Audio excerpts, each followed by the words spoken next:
Welcome! My name is Otto and my dream is to become Emperor of the Holy Roman Empire of the German nation. But unfortunately, I became the ruler of a certain Balkan country that had only recently gained independence, as a result of the national awakening. But perhaps I should tell the story in order. 5 years earlier, my father, Ludwig I of Bavaria, effectively supported the Greek freedom fighters, which led to Greece breaking away from the Ottoman Empire. And as a good father should, he secured me a nice position as King of Greece. Unfortunately, the Bavarian throne was meant for my older brother Maximilian. At first, Greece might seem like an ideal place to rule, beautiful landscapes and a magnificent azure sea, yet this new country has one great problem: its citizens, who constantly complain about poverty and how hard life is for them. There are even rumors going around that they want to overthrow me. And after all, my life isn't easy either. I'm not likely to become German emperor. At best, maybe some kind of Byzantine one. Sometimes I feel like throwing it all to hell and becoming a digital products seller on ENEBA. I could make everyone happy by selling cheap games, sometimes throwing in an extra code, while the viewer would only need to click the link I put in the description. Never mind, enough complaining. I unfold my new map, because in truth, it all starts with a map. It is the attribute of every true ruler, and this one cost me 1000 ducats and came straight from Austria, just in case anyone was asking. My Greeks weren't happy about many things. Too many foreigners in the government and the army, and that the army was too small. But what could I do if the budget went on new uniforms for the officers? And those medals, I do hope they're not made of gold. Plus a few other minor matters like finding a wife. Fortunately, I could choose from many candidates. I decided to forge closer ties with Tsar Nikolai, because we have much in common. He rules an empire, and I shall rule an empire. And so I chose to organize a public ceremony. The common folk simply enjoy such festivities. Then, so that young Greeks wouldn't get bored and cause some foolish trouble, I arranged military training for 10,000 lucky men. Of course, free of charge, and they must bring their own equipment. From the government, I expelled the landowners because it turned out that Joseph and Karl really did have golden medals. No one will remember them anyway, and my supporters will admire my decisive actions. Besides, there's no need to ask their opinions on anything. I believe that restoring absolute monarchy is the proper path. One must also ignite the spirit within the nation, the spirit of nationalism. For as everyone knows, the best kind of enemy is the one abroad, whom you can't really touch too much. For the rest of the Greek citizens, I provided employment in the construction sector as well as the lucrative timber industry. Of course, let them know the Lord's grace, and I will issue a few additional decrees. Maintaining the roads, supporting timber cutting, not too many though, for I wish to use my authority mainly to pass laws quickly. There is also the matter of foreign support. Fortunately, since I ascended the Greek throne, countries like Russia, Great Britain and France have looked more favorably upon my kingdom. Especially, I think, after I became an absolute monarch. France and England probably envy me, for they still have some kind of constitution or something like that. To please my companions who came here with me, I decided to establish a joint military circle, which would also take additional care of my safety. I also converted to Greek Orthodoxy. Father will surely understand. So all that remains for me is to sire an heir. But you understand, that part happens off camera. I have a son. His name is Albert, and I think he inherited his looks from his mother, definitely not from me. Despite my earnest efforts, believe me, searing an heir was not easy and the Greek citizens are still dissatisfied. That's why I took the next step, the best one to distract them from me. I was attacked by Turkey. I'll try to recover Greek territories from them, because almost 82% of Greeks live here. Additionally, I will also fight for the freedom of the Serbs, and the freedom of the Bulgarians, which should please Russia. For some reason, and at the last moment, I also put forward claims to Macedonia, because there are also a lot of Greeks there. Oh no, they're dissatisfied too. I ordered the army to attack straight towards Constantinople, just, not too actively. Which still didn't stop me from achieving great victories, capturing all war goals, and finally advancing right up to Constantinople itself. The Turks lost the will to continue fighting, and it all ended in a magnificent Greek victory. Of course, in the newly conquered territories, I had to remember to send additional police units there, because the Greek population could celebrate this victory a little too loudly. Finally, at last I satisfied my Greeks. At least this rebellion was stopped. I also managed to ignite the idea of nationalism in the Greek heart. This movement awakened Greek statehood. Maybe my dreams of ruling a great empire will indeed come true. Meanwhile, my Greek scholars began research on the Iron Railway. Oh, it looks like Austria has taken advantage of the weakness of the Ottoman Empire. Do you remember the Mutual Admiration Society I planned to establish? I just managed to push it all through parliament. Now I'm also introducing temporary tax relief, the civilizer king of the Hellenes. Yes, that's me. King Otto, having successfully steered the country through its tumultuous early years, has now established himself as a capable statesman at the helm of a stable government. The newspapers even hailed me as a new incarnation of Alexander. And I think I might even start to believe it. That doesn't change the fact that to achieve the goal of a greater Greece, I still have a lot of work ahead of me. I must also promote Greek religious and cultural values in the newly conquered territories, so that the Greek national spirit may burn even stronger. And best of all, let it ignite within the Ottoman Empire. Next, I'm introducing a guild-based education system for work. It worked in the Middle Ages, so I'm sure it will work in Greece. Oh, and in Serbia, a great national awakening has occurred. That could end badly for someone. I also forged closer ties with the Russians. Just, not too close. Because once you invite a Russian into your house, he practically never wants to leave. I also found a spare moment to preside over the London conference to regain the Ionian Islands for the Greeks. Beautiful, my empire is growing. Meanwhile, the Ottoman Empire is experiencing a great crisis, the Eastern Crisis, which won't be too good for them. Oh, it seems I supported the Greek uprising a little too actively.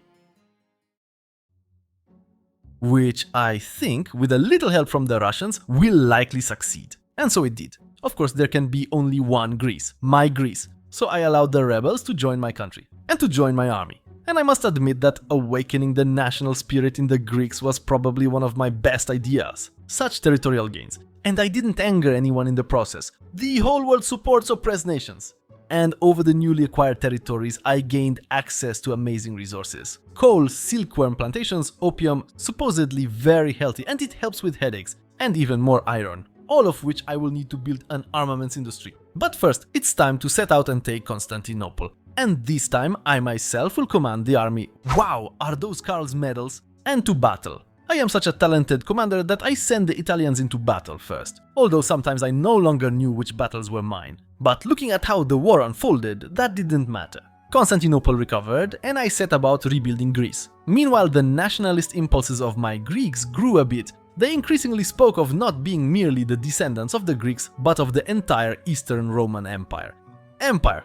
That keyword caught my attention. And so, as not to frighten my neighbors too much, since they already looked upon it badly, I sent my diplomats to act more effectively. For now, I also focused on developing a very simple industry, mainly extractive. 2 revolutions at once, I didn't expect that. The Greeks are truly an ungrateful people. And you won't believe it, but they attempted the life of their king. I will be left with a scar from that. But from what I see, uprisings are breaking out not only in my country. To prevent a Turkish revolution, I decided to introduce racial segregation. If you cordon off some zones for them, maybe they'll calm down. I had to act more harshly with the Greeks because they charged my palace, forcing me to leave for a holiday, and to return to Athens with my army, which effectively cleared the palace of the rebels. The revolutionary moods were calmed, which will give me a more stable government. Meanwhile, since I introduced racial segregation, some Turks decided to adopt Greek values. I can also found the first Greek corporation, and it will be the United Trabzon Forestry Producers. Additionally, let it specialize in tool production. And it so happens that several neighboring countries will need a lot of wood. And in fact, my economy has already gotten onto such good rails that I decided to increase the army. For the time has come for me to fulfill my dreams of a great empire, and I already have a few arguments for that. And I will tell you that it is clearly visible that God loved the Greeks and especially loved me. For a revolt has just broken out in the Ottoman Empire, and worse, a revolt of the liberals. They will never get anything right. To arms! Of course, the Greek army under my splendid command will first strike at the Bulgarians. That young country has no army that could match me. After Bulgaria came the turn of Wallachia, and now I move to seize the territories of Albania. Look at the fierce faces I made. My opponent fled quickly. I managed to bring Bulgaria under my protectorate, which even shows me respect and is loyal. And ultimately, I managed to seize from the Ottoman Empire, Albania and Crete. Now, however, I must somehow survive these growing social unrests. I will begin by introducing Greek values in the territories that are also considered home by other nations. And while waiting for everything to succeed, I will further expand my timber industry. If people have work, they won't do stupid things, right? And once everyone is working in the sawmills, it will be necessary to start building other industries, essentially all the goods that I lack on my market. I also forged closer cooperation with China because I have a hunch that that country will want a lot of my wood. I like making money on treaties. I also sent a request to Bulgaria to subordinate itself to me more, to which they agreed. And so, thanks to that, my dream of creating an empire is coming true. The Purple Phoenix rises. And now that Byzantium has been reborn, I will have to persuade the Greeks, my Greeks, to also reach for the heritage of the Roman Empire. Of course, for me. Under my enlightened rule, Byzantium has risen and embarked on a new path of the birth of a powerful empire. Thanks to this, my authority over the Greeks has increased even more. I will begin the rebuilding of the empire by recovering the territories that are currently under the occupation of Montenegro. All the territories. I didn't even have to send my entire army. I achieved a great victory anyway. Although I cannot say that I have beautiful borders. I also developed many institutions in my Greece to care for the education of my citizens, so that they feel safe, which is why we need a strong police force. Health is also very important and I provide the public access to it. And after the last assassination attempt, I also expanded the National Guard. A ruler simply must feel safe in his own country. Although Byzantium experienced a real baby boom, 500,000 a month, and I had a hard time producing even one heir. This was probably due to the improvement in the Greeks' standard of living, although do my Greeks look satisfied?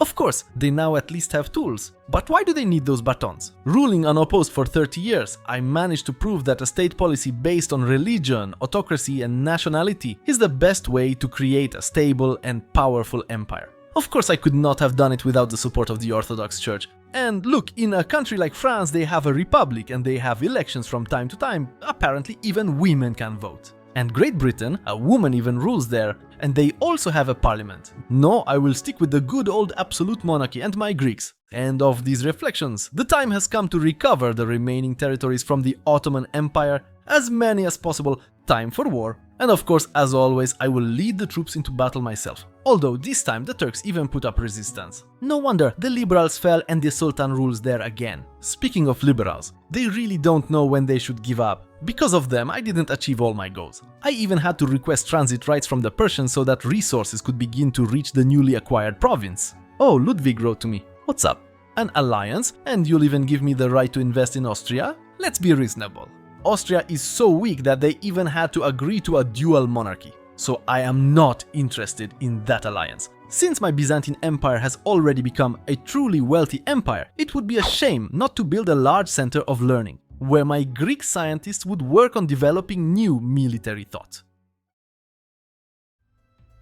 And so 5 years passed, during which I dealt with boring matters such as the economy and how well my Greeks are living. The only problem I encountered was the ungrateful Turkish population, who were unfortunately supported by the Turkish government. That is why I submitted a petition to the Turkish government asking them to stop that damn behavior, because if they don't, I will take more from them than I can. Whatever, I hope that once the Ottoman Empire is my protectorate, it will no longer support the Turkish rebellion. I had no problems in this war either. I'm doing excellently. I am ready to suffer such losses.